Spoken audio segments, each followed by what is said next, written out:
Elements of Harmony and Savior of Worlds by Arcade Striker JK5. Chapter 17. Once upon a time, there was a young girl named Megan.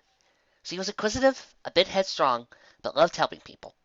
One night, while she was helping out on her aunt's farm, a terrible storm blew in, sending down sheets of rain and flashes of lightning. When it cleared, a beautiful rainbow appeared, but something else dropped out of the sky. A pink Pegasus pony. It fell into a well with a splash. Megan and her pony TJ ran to haul her out. When she emerged, she talked. "Hello," said the Pegasus. Megan was astonished. "A talking pony." She then saw the wings. "A flying talking pony." Her name was Firefly. She needed help for her friends in Horseyland. "My friends need help," she said. "A terrible monster named T-Rex has captured them." The opening text from My Little Horsey, Volume 1, The Tale of the Terrible T-Rex, published in 2005. Before time of Celestia, before Luna, before Equestria, our kind was in peril. Lavon, Grogar, the witches and more, but none worse than T-Rex, the abomination. Upon a throne of bone he sat, plotting for eternal night and domination. We cried out, "Save us!" For as much as we wanted to, no pony could stand against his horde of demons. So again we cried out, "Save us!" And we despaired at ever finding hope. But upon the endless plagues of Kentuck, the herd listened, and debated about what to do, until one day the Firefly breached the river of fire to plead for their help. The herd listened, and one of them spoke up. "I shall help," she said. One who walked on her hind hooves and had mane of purest gold. "Take me to your lands, so I might smite T-Rex and bring forth peace to Dream Valley." Firefly bowed her head, but she shook her head. "Do not bow to me. I am merely a friend, someone who wishes to help. I am the Magne." Opening text from the scriptures in the Magne, first written 400 years after the founding of Equestria. Ditsy, Dinky, and Scootaloo stood close to the library as various citizens of Ponyville milled about tables of food. Ditsy looked down at Scootaloo. Why isn't any pony eating?" Scootaloo shrugged. "Beats me. The food's awesome." She ran up to a table and grabbed a plate off it, running back to Ditsy. "Although the cakes seem to have a lot of it, inside and out. Who did they expect to show up? The Royal Army?" Ditsy shrugged as Mr. Cake walked up to her. He leaned in close. "I think the missus and I made enough food for the guest list, but if the rest of Ponyville shows up, we might run out near the end." Mare tried it over. A plate bounced on her groin and hips. "Miss Do!" As Ditsy turned to her, Mare continued. She waved a hoof at the banner strung up in front of the library. "Who precisely are Megan, Molly, and Danny?" She narrowed her eyes and stared at Ditsy over the glasses, clipped to her nose. "Well?" Scootaloo straight forward. "Totally awesome, Mayor!" She looked to the side and rubbed her chin with a four-legged thought. "Well, Megan's kids were awesome. I didn't speak much to Megan when she got here." She looked back at the mayor, eyes wide and grinning. "But Michelle and Danielle, awesome!" She looked at Dinky. "When you join the Crusaders, you can meet them too." Dinky hesitated. "I don't know, Scootaloo. You three seem to get into a lot of trouble doing your crusading." She looked over herself. How hard is it to get tree sap out of your coat anyway?" Scootaloo waved her off. Tree sap is nothing. Just some water and you're all clean." She suddenly stopped and her eyes turned hollow. "Although the crashing can sometimes haunt you for days." Her eyes suddenly brightened. "But other than that, it's fine." Ditsy, Dinky, Mr. Cake, and Mayor Mare stared at Scootaloo for a moment before Mayor Mare backed up, chuckling nervously. "I see, Scootaloo. Well, I'll leave you to your crusading and go do mayoral stuff. Bye." She spun around on her hind hooves and bolted off, disappearing into the crowd.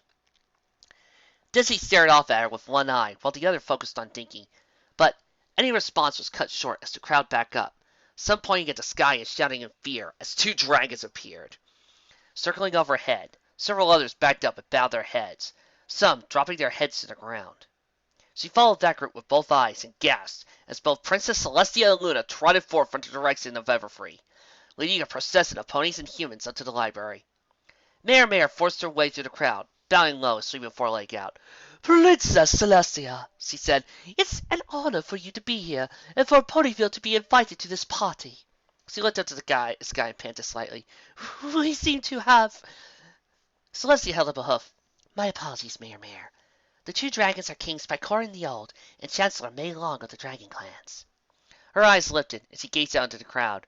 They are here by personal invitation to the party. The ponies let out sighs of relief, some returning to their plates of food and glasses of juice and ale. Mare looked back over Celestia as she remained standing there, and her lips trembled. Is this something wrong? Celestia shook her head. No, not at all. I was simply waiting for you to tell my sister, Princess Luna, what an honor it is for her to be here. She leaned her head down, pointing her horn right at Mare. After all, I didn't want to be rude or anything like that. Mare looked over at the Alicorn, the Princess of the Night and Guardian of the Moon. Luna stared back, her eyes narrowing as much as Mare's were widening. Mare bowed her head once more. It is an honor to see you, Princess Luna. Luna stared down at Mare. Her nostrils flared and looked at Celestia. Now. As Celestia's nods, she raised a hoof and stepped into the sky.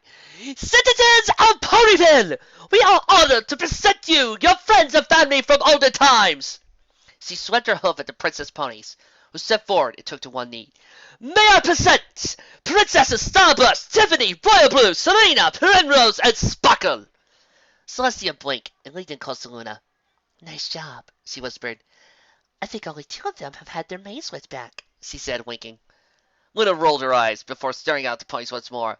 I also introduce you, the heroes of Ponyville! Twilight Sparkle, Applejack, Rarity, Fluttershy, Pinkie Pie, and Rainbow Dash! She waved her hoof as those 6 stepped forward, Fluttershy having to be pushed by Pinkie Pie and Dash. The crowd stomped their applause, shaking the ground slightly. Luna bowed her head and stepped back, allowing Celestia to come forward. She smiled and looked over to the clown. Before I introduce the last group, I must ask a question. Her horn glowed, and a large hardcover book suddenly popped into existence. It flipped open to a page with an old-style drawing of a cloaked biped holding a staff aloft while ponies stood around her. Who here knows of the tales of the Magne? There was silence as the stomping abruptly stopped. Ponies looked around before a voice from the back called out, Is she to give her a gift? Ditsy announced. Another voice, this one bringing the blues, said it out. She was defender of the stable and wielder of the spear of fire. More voices called out, clearer than the last. She was the teacher of knowledge, said Sparkler, a pink unicorn, who was Ditsy's daughter and Dinky's older sister. She commanded Mount Equopius itself to turn into Catalot. Megan stepped up to Celestia's side and leaned in close to her head. You've got to be kidding me all that one, she exclaimed. I told the mountain to reshape itself! What do they take me for? Celestia bobbed her head slightly. They take you for the Magne. A smirk crossed her lips. Besides, if the mountain could hear you, I had every confidence you could convince it to do such a thing. She stepped forward, away from Megan, and cleared her throat. Ahem! I wish to introduce you to a dear friend of mine. But first, her family. She looked back at Mike, Michelle, and Danielle, and motioned to them with her head. Come on, nothing to be afraid of. Mike placed his hand on his daughter's shoulders as they walked forward. My name is Mike Roycerts, Mike said, voice breaking slightly. These are my daughters, Michelle, Danielle. All 3 bowed their heads at the waist. Michelle waved after standing up. Danny looked at Molly. I guess it's our turn for the others. With that, he rolled forward. Name's Danny, he said to the ponies gathered around. He grinned as a few waved back. Molly rolled her eyes and massaged her temple. I never did figure out how Megan did all this, she said before standing to Mike's side. Danny sighed. My name's Molly. Pleased to meet ya. She laughed as more ponies waved back at her. I think they like us. Celestia and Luna both trotted around, flanking Megan. And this is one of our oldest friends, Celestia announced in a booming voice. She taught us everything we know, when we were mere foals and eventually fillies. Her trails trailed off as she looked around. Silence permeated the party before Mayor jumped into the air, mane standing on end, and glasses flying off the tip. She dropped back to the ground and pressed her forehead to the ground, shivering. Margie! She cried out. She has... Megan walked up to Mayor and knelt down. No! She yelled. Do not kneel before me! She grabbed Mayor's shoulders and shook them. Please, stand up as the pony you are! She looked up to the others, some with expressions of fear and others of uncertainty. She dropped to 2 legs, bowing to her and shaking. She held out her arms. Please, stand up, on all four hooves. Be the proud ponies you should be. She threw her arms out. You have built Equestria to your hooves and mouths. Stand up, my little ponies. Mare's head tilted up, and she rose on four shaky legs. She swallowed and looked at Megan, barely able to meet her eyes for more than a few seconds at a time. But you are the Magne? Megan looked back at Celestia and Luna, who stood there. The two strode forward, flanking Megan. She is our friend, Celestia announced. That is all you need to know, Mare. We trusted her and her siblings with our lives, and, well, look where we are now, she said, smirking slightly. Luna's gaze drifted before the still-circling dragons. King Spycora the Old and Maylong, we beseech thee to land and take a part in the merriment below. The two dragons dove to the ground. Spycora's wings flared out, slowing his descent. He landed much softer this time, on the opposite side of the library.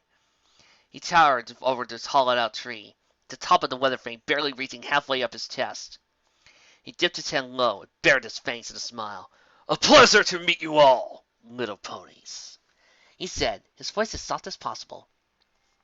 Maylong slithered down, wrapping her long body up into a coil at the base of Spycoran's legs. Her head peeked out from the library's back. I am honored to be here today, she said, smiling. Celestia and Luna walked up to one of the tables that still had food on it. Place floated up and over to the alicorns. Mr. King, she said, steering on the earth pony and his wife, I commend you for your efforts today. The food is excellent. The tables have been well maintained, and you and Pinkie Pie have been most diligent. She turned to cast her gaze out at the ponies. It would be a shame for all this to go to waste, wouldn't you say? The citizens of Ponyville all looked to each other before trying back to their food. Mare turned to Megan and dipped her head. Magne or not, you are welcome in my town, she said. Megan bowed her head and returned to the mayor. Thanks. She watched as the mayor walked off before turning to see Mike, Michelle, and Danielle standing beside her. She let out a breath. So, what do you think? She asked, throwing her arms to the side. Mike stepped forward, placing his hands on Megan's shoulder, grinning. Megan, that was incredible. Does you make speeches like that all the time by Capone Lion? A short gasp escaped Megan's outfit, and she tucked. Sometimes, but later on I pass the speeches to Wingwhistle. She rolled her eyes. Always did like the $2 words, that mayor, she said, wiping her eyes. Dana spoke up. Mom, I read some books about that magnate they think you are. She leaned close to her mother. The stuff the ponies were talking about is the tip of the iceberg. It's like you're some Greek demigod or something. Where you came from? She paused. It's called Kentucky. Megan blinked. He's in Kentucky? She shrugged. So what? She glanced at Mike. I'll just do my sale, didn't I? Mike nodded. Sorry, Megan, but you did. He looked at Danielle. All right. So what's so bad about our home state being where Megan's from? Danielle shrugged off her backpack, pulled her notebook out. She thumbed through some pages before stopping and squinting even more. Well, from what I read, Kentucky is from where the herd comes from, she said, making quotes with one hand. And that is some sort of combination heaven and where the magnate came from. She put the notebook back. So, what do they think of humans when they find out the magnate is human? Megan's brow furrowed. A lion. She looked at Mike, then to the ground. That's odd. She scratched her head. I seem to remember there being a herd of nations back then, too. It was like the gods that watched over the ponies. Her eyes suddenly widened. And they added Kentucky and me to it? She looked around, spotting Celestia, still near one of the tables, and Luna standing near Danny, Rainbow Dash, Applejack, and Fluttershy. Spelling and Star Swirl or not, we are so gonna have a talk later. Danny took a bite out of an apple, and his eyes rolled to the back of his head. Good Lord, Applejack! I don't think I can eat store-bought apples again! He took a few more bites out of it, reducing it to the core. Applejack smirked and tapped at the ground with the edge of a hoof. Like a kindly, Danny. Grown in fertile soil at Sweet Apple Acres, love and care by generations of my clan. She looked over her shoulder and pointed out to the distance. Well, down that way. Big Megachops could take you for a tour. She glanced over his eyes that was focused on Wheelchair. Well, we got all ran for Granny Smith, and there's not much in the way of... Danny waved her off, patted the slightly glowing wheel. Luna put some sort of tape in the wheels for real alteration. He turned his head around and looked up at the alicorn as she munched on a plate of carrots and side of hay fries. Did I mention thanks? Because, seriously, thanks. Luna's plate floated down to the table as she swallowed, coughing slightly. A glass of water floated up to her lips as she sipped it before speaking. "You are welcome, Danny, again."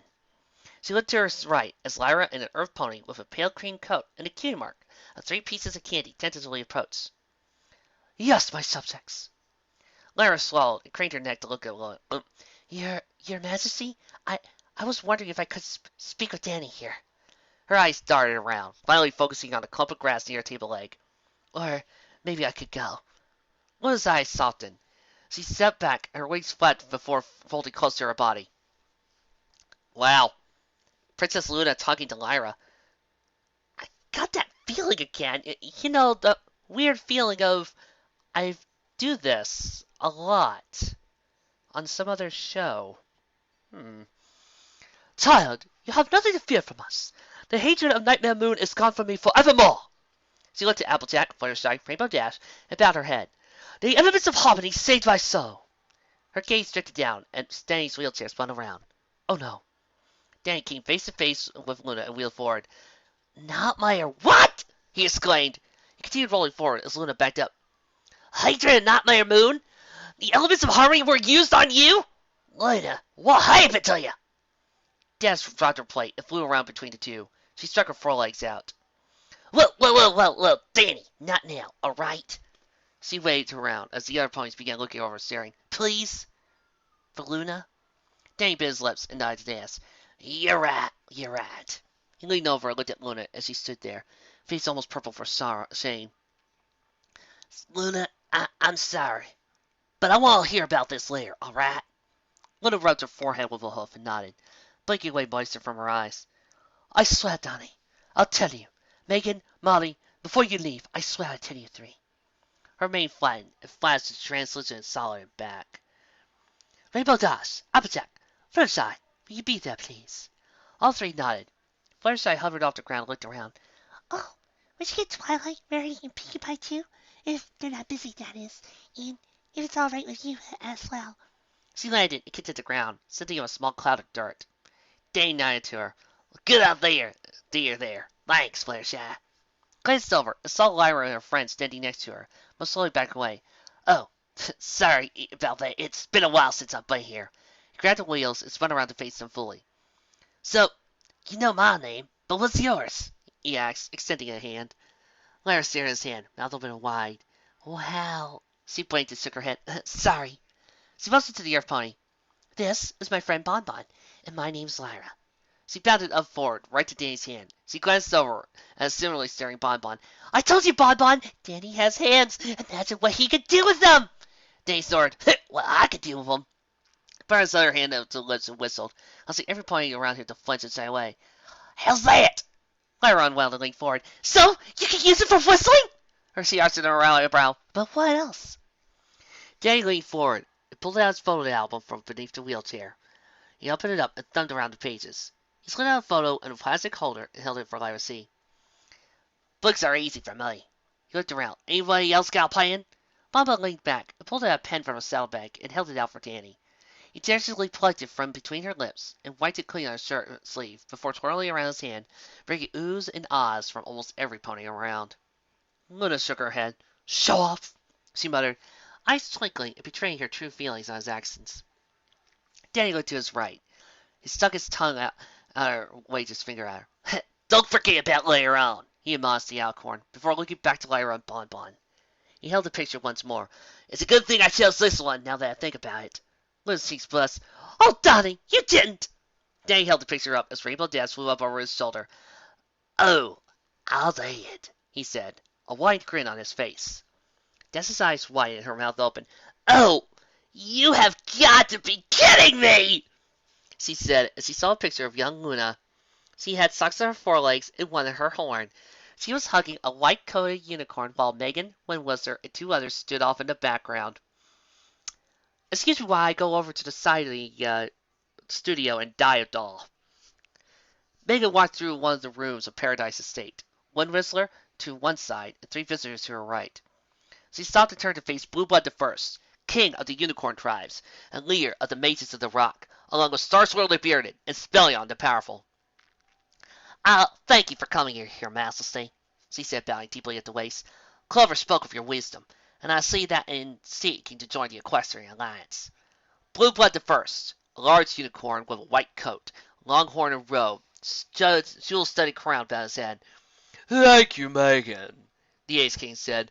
And when Clover, Smart Cookie, and Pansy told us what happened, I knew peace was the only solution. He snorted and seemed to deflate. I only wish. Starswirl stepped forward, the bells on his robe and hat jingling slightly. She learned in the end, at least, he said, a note of wistfulness in his voice. He looked at Megan. I apologize, young one. Since Princess Platinum was frozen by the Wendigos, it's been hard for Blue Blood. Megan nodded. I can understand. Losing a loved one is never easy. The group walked in silence for a minute, through the room and down the hallway. Megan, when Wind was there, led the delegation to the door. I understand you wish to meet Luna and Celestia, Megan said as he grabbed the door handle and turned it. Their tears spanned some ponies saying. The door opened and she looked inside the room. Luna?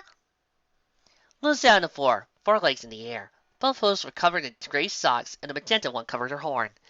Danny stood behind her, one hand over his face and the other holding a camera. Hi, Megan, he muttered. Luna looked up and smiled, waving her forelegs. Hi! I wanted to dress up pretty for you, but I got a bit confused. She tilted her head as she stared at the foreleg. I got a bit confused, though. I'm not used to wearing such fancy stuff. Blue Blood first stared at her for a moment. A small smile cracked his face. Platinum didn't understand before she started loving her fancy robes and crown. He bent his head, and tears started rolling down his cheeks. I'm sorry, he said, backing up. Luna stood on all four hooves. She walked up to Blue Blood the first. She looked at him for a moment before wrapping her forelegs around him in a hug. I'm sorry you're sad and lonely, she said. When Whistler's flared out. Luna, please, do not. She stopped up as Megan placed a hand on her shoulder, looked up. Megan.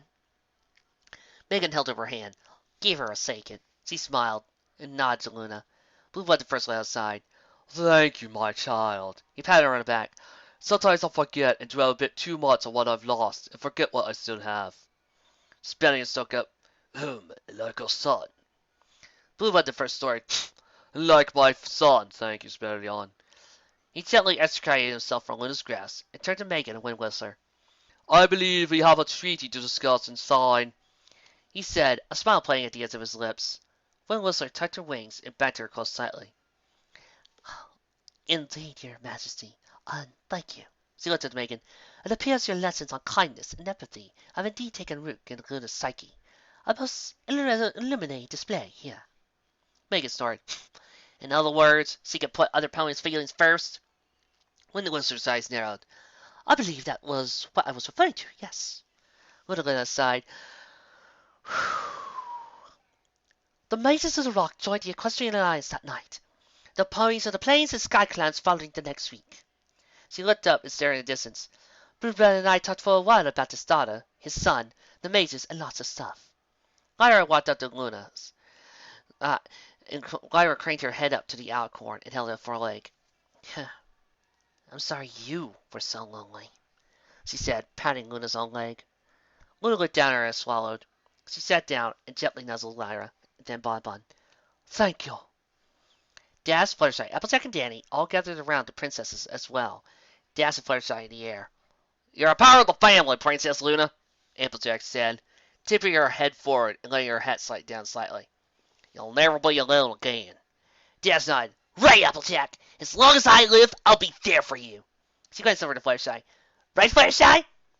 Fluttershy's body lowered as he patted Luna on the head, right below her horn. She sniffed and blinked. I'm so sorry, she said, lips trembling before she threw her forelegs around Luna's neck in a hug. Danny simply smiled. Well, Luna, looks like you got some good friends, including me. Luna looked around at those gathered and smiled, her eyes bright. And when there are friends, there are no more nightmares.